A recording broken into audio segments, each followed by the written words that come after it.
Exercise 6.3 का question number 4 है। In the figure क्या गिवन है हमको? Q R upon Q S. Q R upon Q S given है। Q R upon Q S किसके equal है? Q T upon P R के। ये इन्फॉर्मेशन गिवन है। साथ ही साथ एंगल 1 और एंगल 2 भी क्या है, आपस में इक्वल है। ये इन्फॉर्मेशन गिवन है। हमको शो क्या करना है? हमको शो करना है कि triangle P Q S similar है ट्रायंगल टी क्यू आर के। दो ट्रायंगल को सिमिलर करने के लिए कई तरह की क्राइटेरिया हो सकता है। तो हम पहले जो इन्फॉर्मेशन हमको गिवन है उसका इस्तेमाल करते हैं। ये जो इन्फॉर्मेशन गिवन है इससे मैं क्या लिख सकता हूँ? गिवन क्या है? Q are. चेक करते हैं क्यू आर कहाँ है। Q R upon Q S. Q R upon Q S, ठीक है। फिर क्यू टी अपॉन क्या दे रखा है? P are. ये दूसरी जगह चलेगा, गौर से देखिएगा। तो अगर आप क्यू आर दे रखा है यहां से यहां तक की लेंथ, ठीक है, अपॉन क्यू एस, ठीक है, समझ में आता है। क्यू टी उस हिसाब से क्या होना चाहिए था? Q T upon Q P होता तो कुछ हो सकता था, ठीक है। तो ये इन्फॉर्मेशन थोड़ा सा इधर उधर इंटरचेंज करके हम सही जगह पे ला सकते हैं। इससे मैं क्या लिख सकता हूँ? अगर मैं क्या लिख दूं, ये जो क्यू आर है इसको नीचे भेज दूं, मुझे क्या दिखेगा? क्यू आर को अगर मैं नीचे भेज दूं और पी आर को उधर भेज दूं तो मुझे मिलेगा पी आर अपॉन, ये पी आर इधर और क्यू आर इसके नीचे, P R upon Q S. P R upon Q S, ठीक है। P R upon Q S और Q T upon Q R, ठीक है। Q T upon Q R. दो ट्रायंगल बन रहे हैं, एक बड़ा वाला ट्रायंगल, एक छोटा, ठीक है। तो मैं इसको कुछ ऐसे लिख सकता हूं। कैसे? इसको मैंने लिख दिया, क्यू आर को इधर भेज दिया और पी आर को उधर भेज दिया, तो बनेगा P R upon Q S और क्यू टी के अपॉन में आ गया क्यू आर। इसको मैं कह देता हूं इक्वेशन 1।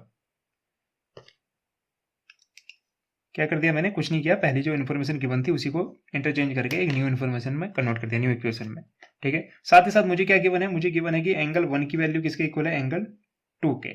तो ये आइसोसेलेस जो ट्रायंगल होता है उसकी कंडीशन गिवन है। आइसोसेलेस ट्रायंगल में क्या होता है? सपोज मैं बता दूं आपको रफ फिगर बना के, क्योंकि यहाँ बहुत ज़्यादा कॉम्प्लिकेशन हो जाती है। ये एक ट्रायंगल है, आइसोसेलेस ट्रायंगल है। आइसोसेलेस ट्रायंगल में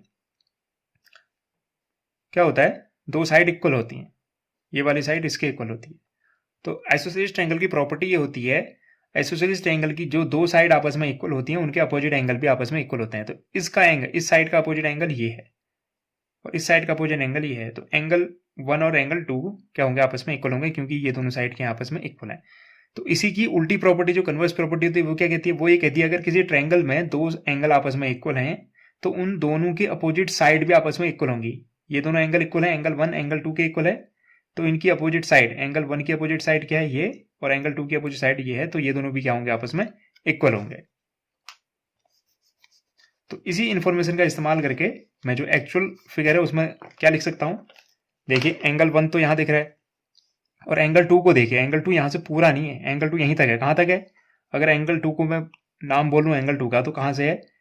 एंगल पी आर क्यू, ठीक है। तो एंगल 2 को फॉर्म करने के लिए कौन सी दो साइड हैं? पी आर और आर क्यू। तो कौन सी साइड? एंगल 1 की अपोजिट क्या दिख रही है आपको? एंगल 1 की अपोजिट दिख रही है जो एंगल 2 को टच करती हो। ये नहीं, इसको नहीं लोगे आप, पी एस को नहीं लोगे। एंगल 1 के सामने देखो मुझे मिलेगी, ये नहीं दे सकता क्योंकि एंगल 2 यहां तक जा ही नहीं रहा है, और ये तो मैं ले ही नहीं सकता क्योंकि एंगल 2 यहां बन ही नहीं रहा है। तो एंगल 1 की अपोजिट साइड जहां पे एंगल 2 बन रहा हो, पी आर। तो मैं क्या लिख सकता हूं? एंगल 1 की अपोजिट साइड पी आर और एंगल 2 की अपोजिट, एंगल 2 की अपोजिट देखोगे ये नहीं है क्योंकि यहाँ पे एंगल 1 नहीं है, सीधे यहाँ पे आइए पी क्यू। तो पी क्यू और पी आर क्या होंगे? आपस में इक्वल होंगी। क्यों लिख दिया मैंने इनको इक्वल? इनको इक्वल लिखने के पीछे लॉजिक क्या था कि sides opposite to the equal angles क्या होती हैं? इक्वल होती हैं। इसको मैं कह देता हूं इक्वेशन सेकेंड और लॉजिक दे देता हूं sides opposite to equal angles are equal, ठीक है। इस वजह से क्या हो गए? इक्वल हो गए। तो मेरे पास दो इक्वेशन गिवन है, इन दोनों में कुछ दिख रहा है आपको? आपको क्या दिख रहा है? पी आर किसके इक्वल हो गया है? पी क्यू के। पी आर की जगह इसका मतलब मैं क्या लिख सकता हूँ, पी क्यू लिख सकता हूँ। तो अगर मैं पी आर की जगह पी क्यू लिख दूँ तो क्या इन्फॉर्मेशन बनेगी, बाकी सब तो ठीक है, पी आर की जगह क्या लिख दिया मैंने, पी क्यू, ठीक है, पी आर की जगह पी क्यू लिख दिया, अपॉन क्या था, Q S is equal to Q T upon Q R, ठीक है, ऐसा कुछ था। ये इन्फॉर्मेशन है मेरे पास। तो अगर मैं इसको इंटरचेंज करूं, इंटरचेंज क्या करूं, इधर उधर अगर मैं शिफ्ट करूं, क्योंकि मुझे क्या है, मुझे ये पता है मुझे लाना क्या है, दो ट्रायंगल को सिमिलर लाना है। दो ट्रायंगल कब सिमिलर होते हैं, जब उनकी साइड जो करस्पॉन्डिंग साइड होती है उनका रेशियो क्या होता है, आपस में इक्वल होता है। तो अगर मैं देखूं P Q upon Q S, P Q upon Q S, ठीक है, ऐसे दूसरा दिख रहा है Q T upon Q are, तो ये जो रिक्वायर्ड रेशियो है उसके इक्वल नहीं आ रहा है। तो मुझे क्या चाहिए, मैं पहले देख लेता हूं मुझे क्या चाहिए। यहां से क्या दिख रहा है मुझे, पी क्यू, पी क्यू दिख रहा है, तो पी क्यू अगर है साइड तो दूसरी क्या होनी चाहिए, क्यू टी होनी चाहिए। यहां से दिख रहा है ना मुझे दिख रहा है ट्रायंगल पी क्यू एस को सिमिलर करना है ट्रायंगल टी क्यू आर के, तो इनकी जो करस्पॉन्डिंग साइड है और एंगल है वो यहीं से दिखेंगे। मुझे अगर पी क्यू दिखा तो दूसरे में मुझे टी क्यू या क्यू टी चाहिए। तो ये क्यू टी मुझे क्या चाहिए, यहाँ चाहिए पी क्यू के अपॉन में, तो मैं यहाँ भेज सकता हूँ, बिल्कुल भेज सकता हूँ, क्रॉस मल्टीप्लीकेशन से यहाँ आ जाएगा क्यू टी।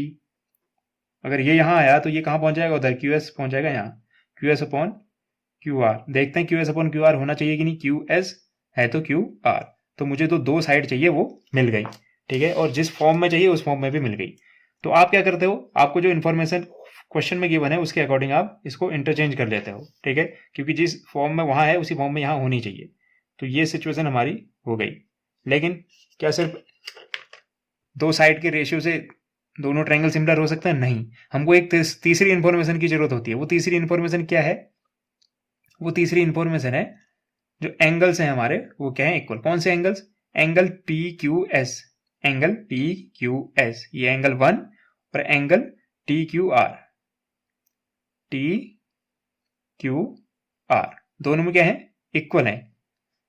कौन से दो ट्रायंगल, देखो ये दो ट्रायंगल हैं पी क्यू एस, यहाँ पे angle Q, P Q S angle 1 बन रहा है, टी क्यू आर दोनों क्या है, एंगल 1 ही है ना, दोनों एंगल 1 है, एक ही एंगल है, तो कॉमन एंगल है दोनों के लिए, तो दोनों ऑटोमेटिकली क्या होंगे, इक्वल होंगे। तो यहां से मैं लिख सकता हूं एंगल, क्योंकि एंगल 1 के इक्वल तो होगा ही। जब मैं बड़े वाले ट्रायंगल को देखता हूं तो ये बनता है एंगल टी क्यू आर, जब मैं छोटे को देखता हूं तो ये बनता है एंगल पी क्यू एस। तो मैं लिख सकता हूं angle P Q S is equal to angle T Q are.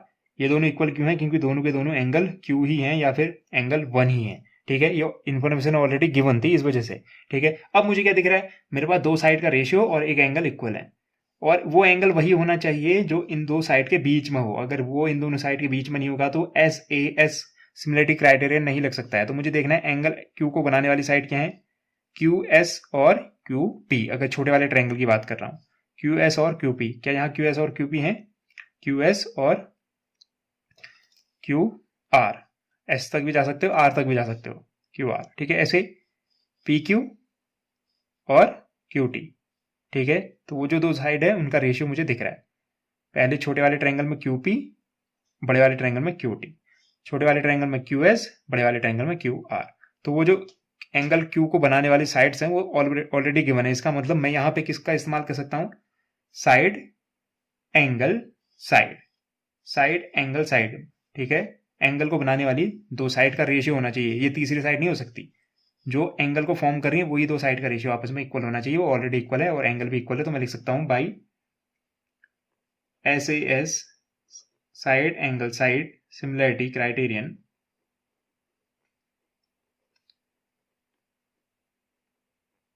क्या लिख सकता हूं, triangle P Q S similar होगा ट्रायंगल टी क्यू आर के। और ये इन्फॉर्मेशन क्या होगी, हेंस प्रूव्ड, हेंस प्रूव्ड। कैसे हुआ समझ में आया ना। आप क्वेश्चन के हिसाब से अपनी गिवन इन्फॉर्मेशन को चेंज करेंगे और यहाँ पे जो प्रॉपर्टी यूज हुई वो हुई, अगर साइड्स एंगल इक्वल होंगे तो उसकी अपोजिट साइड्स भी क्या होती हैं, आपस में इक्वल होती हैं।